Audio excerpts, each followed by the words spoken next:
13 insanely gut-wrenching medical experiment horror films explored. Previously, almost every drug, ointment, and serum were tried and proven on cells and organisms developed in labs. But times have changed, and more medication studies have been or are being performed on humans than most people care to admit. Serial guinea pigging is becoming more appealing as a career option for the rock-broke side of society, thanks to the fact that a terrifyingly significant percentage of the world's population is willing to go through alarming lengths for fame and fortune, and medical companies offering sizable sums to tweak with our bodies. While I am completely opposed to the concept, it is obvious why more and more individuals are on the lab rat craze, as pros can earn upwards of $50,000 per year, not to mention free food, lodging, and whatever else it can take to be a guinea pig. With all of this going on in the real world, films about absurd acts of science performed on innocent victims or academics ready to risk the rashness of their research cuts a little too close to the bone.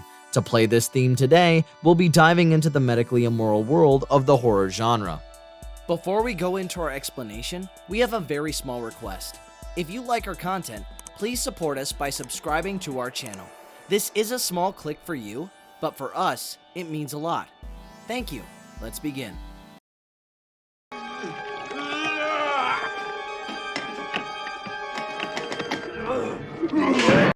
Re-animator, 1985. After working on regenerative studies with a well-known doctor who died under mysterious circumstances, a medical student returns from Austria. He enrolls at Miskatonic University, where he strongly disagrees with his lecturer on matters of death, and finally enlists the support of his roommate to pursue his studies on resurrecting the dead. Stuart Gordon's Re-animator is a joy like that, a gruesome horror film that finds a rhythm and style that makes it work in a contorted, quirky way.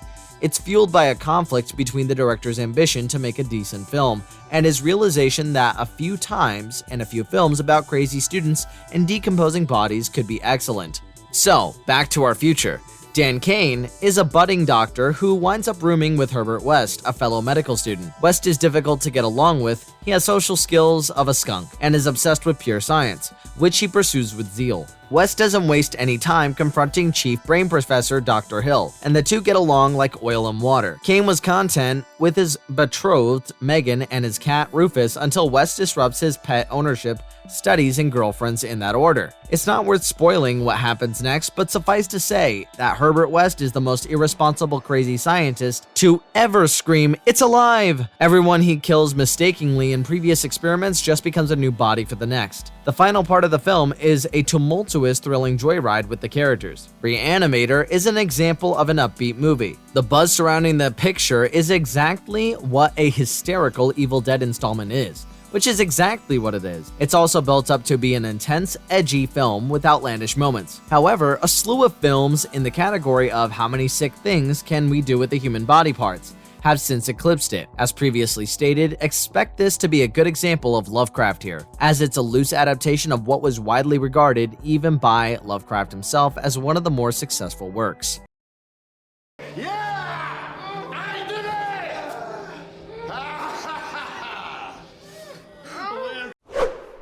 The Human Centipede, 2009. The Human Centipede, the first sequence, directed by Dutch filmmaker Tom Six, was released in 2009, is a disturbing film that made its way into the mainstream. The film is frequently referenced in the horror genre space for countless reasons. Everyone has either seen it and is terrified to see it, or here's a rundown in case you've never heard of it. Two American vacationers are stranded in the German countryside in this film. Their car has a flat tire, a typical cliche. They take a short stroll to the home of surgeon Joseph Heider, who lives nearby. The girls are sedated and awaken in a makeshift operating room, where they are informed of their fate. The surgeon specializes in separating conjoined twins, but he's also interested in making one. I designed a never-seen operation, not separating anymore, but create. He wants to create a human centipede, with 3 people linked from the rectum to the mouth. As the film progresses, we observe the creation adapting to its new lifestyle. I'd say the film is disturbing, but not for the reasons we usually associate with frightening films. There isn't much gore,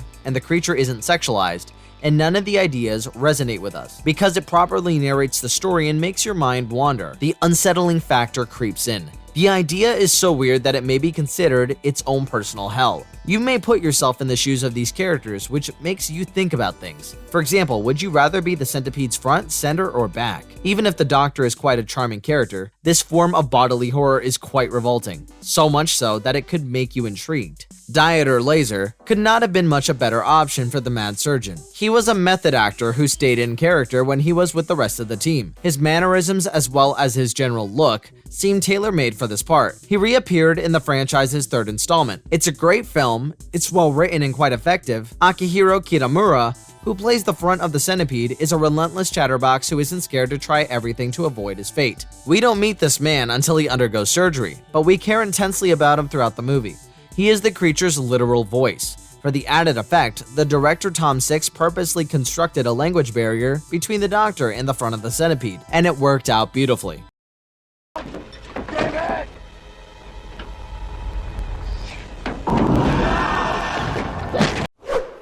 Flatliners, 1990. Kiefer Sutherland, Julia Roberts, and Kevin Bacon star as the death-defying medical students who perfect an almost lethal cocktail of drugs. The goosebump-inducing body temperatures sends them into a temporary brain-dead state before them being brought back to life to tell the tale. In director Joe Schumacher's meta-medical shocker, being the investigative medics that they are, their instincts get the better of them. With the team steadily increasing the time spent between the living and the dead in order to knock on death's door a little harder, the longer they are unconscious, the greater the sense of guilt they feel, and it creates a satisfyingly quirky and interesting psychological horror by exposing the protagonist's deep dark faults to the fullest. Flatliners has been executed as a particularly excellent film. Its popularity based on star power and surface brilliance, both of which are abundant. It follows a group of self-serious medical students who aim to explore the borders of the afterlife, while simultaneously testing their own overconfident powers as would-be doctors. The students produce their own flatlines on cardiac monitor by inducing death using machines. The others revive the willing participant after a minute or so, a duration that increases with each individual who wants to undertake the experiment, much to the delight of the viewers. The suspense scarcely seems worth getting excited about when one or two people return without much effort. Fortunately, the director injects humor into the otherwise somber subject, courtesy of Steckel, a realist figure who narrates his inner monologue on a tape recorder. Of course, each of them discovers that investigating death has repercussions, as they are tortured by past traumas and unconscious guilt until their karmic crimes are resolved. The performances are amazing for the target demographic, which are teenagers and college students, as they all excel in their parts. The film's score is uniquely unsettling and stays with you for a long time. Flatliners had the same warm reaction as many of Joel Schumacher's other films when it first came out, but it now has a cult following and is adored by many in the horror community. In the movies, the word Flatliners has also become a staple, big pop culture reference.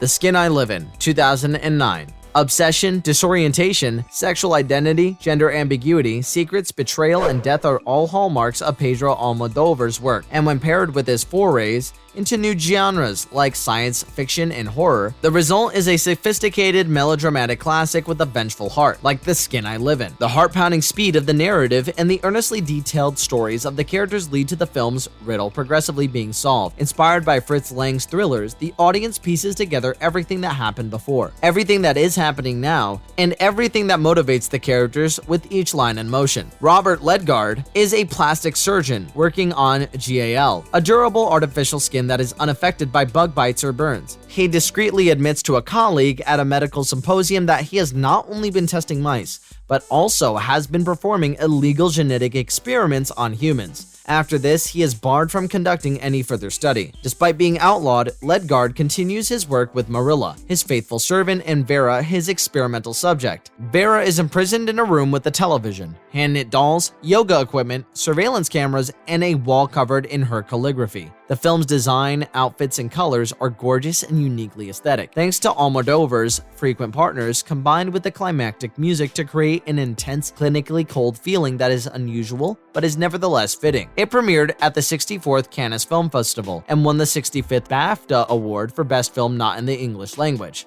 It was also nominated for 16 Goya Awards and the Golden Globe Award for Best Foreign Language Film. The origin story behind the doctor's skin obsession, which we won't reveal here, demonstrates that he is capable of anything. Vera, on the other hand, isn't just a helpless damsel in distress. The act that prompted Ledgard to use her as a guinea pig nearly explains his insane behavior. Almodovar handles this subject through a variety of directions, at times experimenting with horror parody, and other times just increasing the suspense, definitely earning a spot on our list.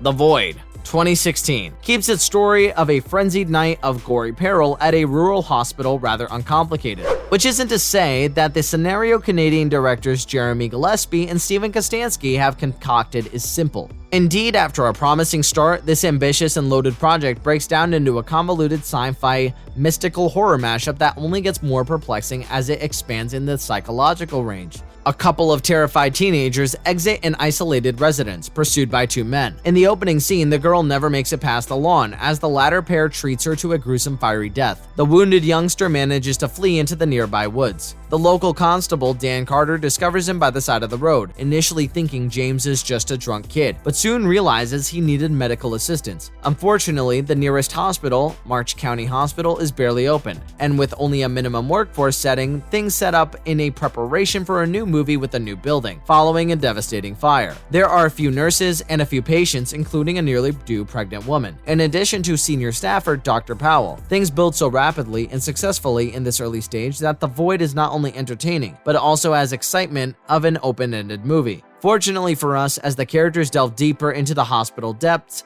the direction it inevitably takes is beyond anyone's imagination. Dr. Powell has been challenging God, as well as death and nature, through horrifying experiments that have opened a passage into another world, they learn. The Void fully ties to its overarching narrative together into a seamless package, while also providing our small and outmatched band of refugees far many connecting threads to avoid being fake. On top of this, you find yourself cheering for them to succeed, with Poole offering a pleasant portrayal of a mild-mannered cop who must ride to an unusually high challenge, and the rest of the cast doing just enough to make you feel their struggle. The film is consistent and does a good job in sincerity, with the cast and crew eager to explore a world based on rather than emulating those found in the 1980s genre films. A hazy ending sequence adds to the idea that the filmmakers are attempting to construct something greater than their imaginations can properly convey. This is definitely a must-watch.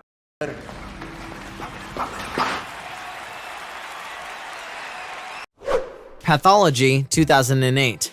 Doctors observe the deformation and degeneration of the flesh in ways that are unnatural, by violence, by toxins, by insanity, and so on, in order to discover the reason of death. As a result, they are experts when it comes to all evidences of foul play, and the greatest in the profession can unearth any method of murder, including those that appear undetected. Pathology begins with Ted and Gwen Williamson, an engaged couple waking up on the morning of his residency of one of the most prominent pathology programs. This should be a simple task for him to perform as the top student of his Harvard class. Dr. Jake Gallo is invited to join in an undiscovered game that takes place in the unused chambers beneath the hospital, and he finds that a competition and almost jealous wrath emerges when he meets the rest of his interns. Dr. Gray is shocked by the concept and finds it difficult to accept, yet he is compelled to play the game. He disappears in the macabre game of Guess the Cause of Death, in which each intern has a turn bringing a body to the table. The aim of the game is to figure out how the intern killed the victim. Step by step, they inspect the body, piece it together, and come up with a thorough theory using their coroner skills. As he delves deeper into this dark world, he spirals out of control and risks everything. With the threat of trying to get out of the game by lurking around every turn, it all comes down to a medical knowledge showdown between Dr. Gray and Dr. Gallo as the predicted yet unexpected finale unfolds. Pathology has a multitude of interesting talking points, ranging from the voyeuristic obsessions from breaking the fourth wall. The final 15 minutes, though, are the most challenging to them all. It all starts with a really rewarding moment that I won't reveal here. It formed an excellent ethically ambiguous conclusion to the entire film.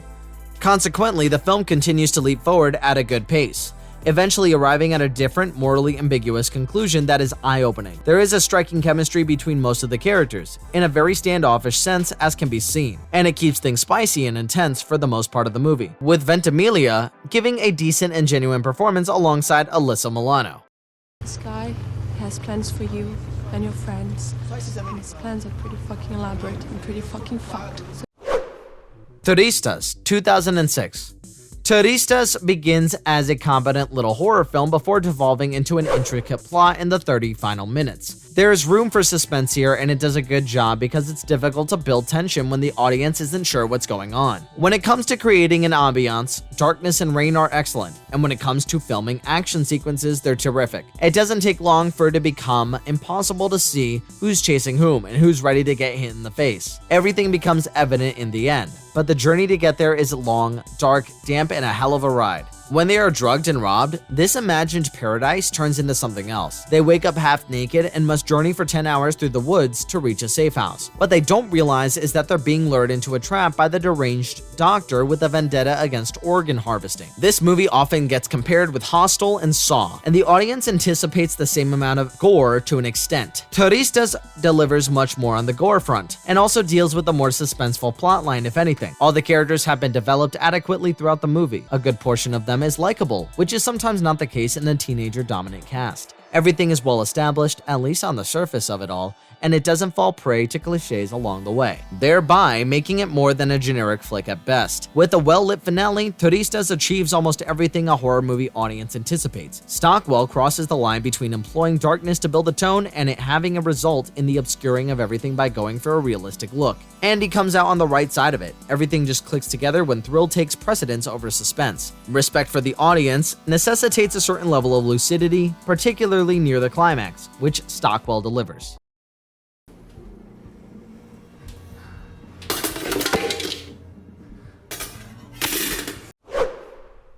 American Mary, 2012.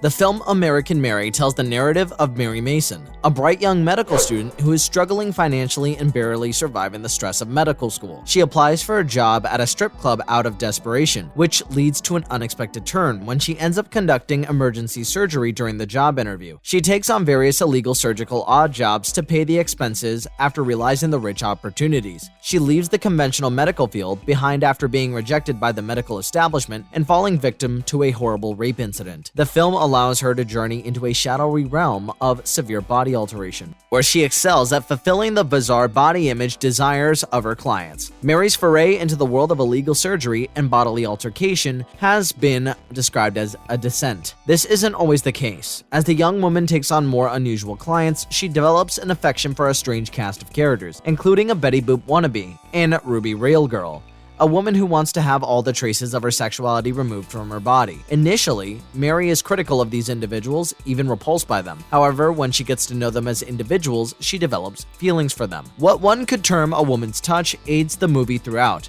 The protagonist's perspective in the male-dominated area of surgery, likely tempered by the filmmaker's own experience in a similarly male-dominated field of filmmaking, provides a unique look at those similarities. Consider a pivotal party scene which the surgical community male elite takes advantage of the sedated female guests. It's one of the film's most frightening and frustrating scenes. The revenge part of the plot, in my opinion, is timed perfectly. It's an incredibly amazing horror moment. Additionally, there is a tremendously and outrageous build-up to connect the events. One can't help but think the director fully utilized an opportunity to include a transformative moment with the right weight and depth. Some of the material in this film stayed, and the police investigation appeared to be a bit humbled. The idea of a love relationship with the detective was not properly realized. That being said, this seemed like a highly unique film, and it bodes well for the filmmaker's duo future work. Everyone must watch this. Imagining this. Who's there? Someone please help. Hello? Patchwork 2015. Jennifer is attacked in her house after a lackluster birthday gathering at a bar. Jennifer realizes that her body has been sewn together with the bodies of two other women, Party Girl Ellie and Quiet Girl Madeline. When she wakes up, the three ladies share a similar sense of self-awareness, as well as a thirst for vengeance. We're inside the same body.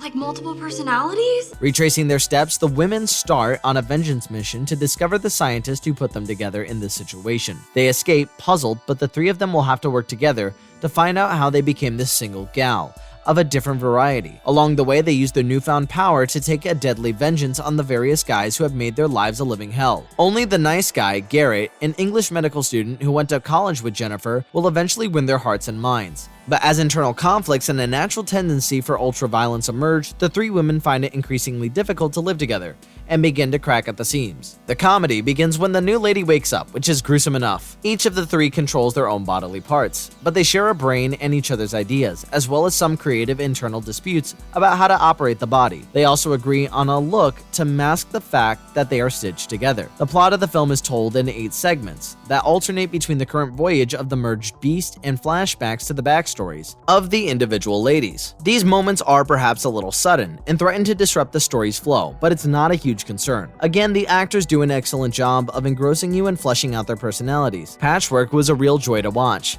The three ladies' performances, as well as the whole plot, is outstanding. The humor was mostly spot on, and the makeup effects were fantastic. While the sadist in me wishes it was a little gorier, the beast still dishes out plenty of brutality. Tyler McIntyre has altered the Frankenstein story to give us something fresh and entertaining. It's definitely worth a watch.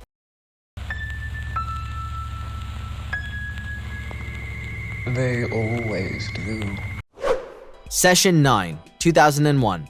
Critics weren't sure of what to make of Brad Anderson's Session 9 when it was released in 2001. The picture initially failed to connect with the audiences who were looking for a quick pleasure in a slasher film. It did make just under $2 million at the box office. However, when reviewed today, Session 9 strikes as particularly relevant in its portrayal of one of the most pressing concerns of our time: toxic masculinity. The story follows a small group of professionals who have been dispatched to an abandoned mental institution. The men, led by Gordon Fleming, must put aside their personal feuds and rid the asylum of asbestos within a week to get a $10,000 bonus. Director Anderson was able to get the film at the real-life Danvers State Mental Hospital, a decrepit institution that formerly housed over 4,000 patients and personnel while pioneering controversial procedures like repressed memory therapy and lobotomization. The title refers to 9 tapes, a series of talks between a professional psychiatrist and a woman named Mary Hobbs, which were discovered by a crew member working for Gordon. Gordon is a new parent and a small business owner. Mary had murdered her family in their sleep as a child and has since fled into a series of alternative personalities to avoid facing reality. Gordon draws closer to recalling his own sorrow while the psychiatrist team picks at Mary's repressed memories. Gordon isn't going insane so much as he has already gone insane, causing harm to his family in a fit of wrath. The direction of this movie is commendable. It moves away from the usual tedious ways most horror films. Surely it wasn't a perfect film, but it definitely depicted something deeper and didn't only rely on jump scares and superficial elements to enhance the experience, including vagueness in the storyline left just enough for the viewers to fill in. The acting in this movie is not the greatest, but Peter Mullan handled the role of the individual who was slowly losing himself. As we see him try to keep himself together, he ended up completely losing it. To handle such duality is not a simple task. While this movie tries to illuminate insanity,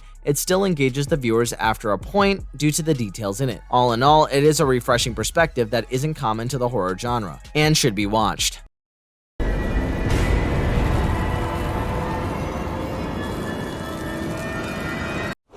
The Lazarus Effect, 2015.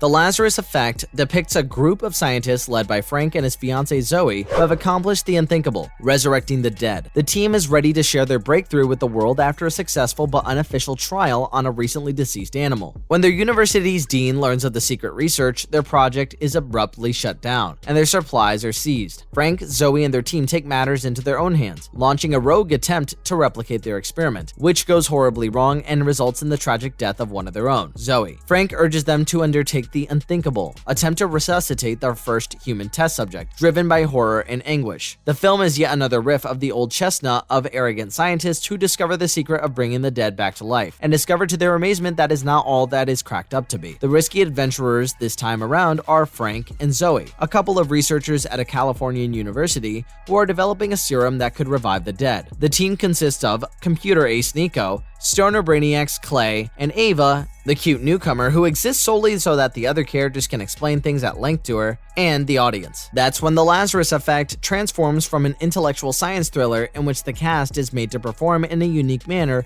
in order to breathe life into a full-fledged horror film. Straight away, the actors do their best to bring the story alive. Duplass remains intact and natural in his portrayal of a slightly malevolent nerd, riffing his way through absurd expositions and bantering with very game Wild. Wild plays Zoe, from the voice of reason to a demonic hellbeast, and she is is by far the most compelling character. Glover and Peters keep too much of their interest charm in check, as well as Bolger, forced to play the damsel in distress. The film's technical credits range from satisfying to intense. Most notably, the special effects makeup worn by Wilde, and people on either side of the camera can expect this to be a decent career highlight.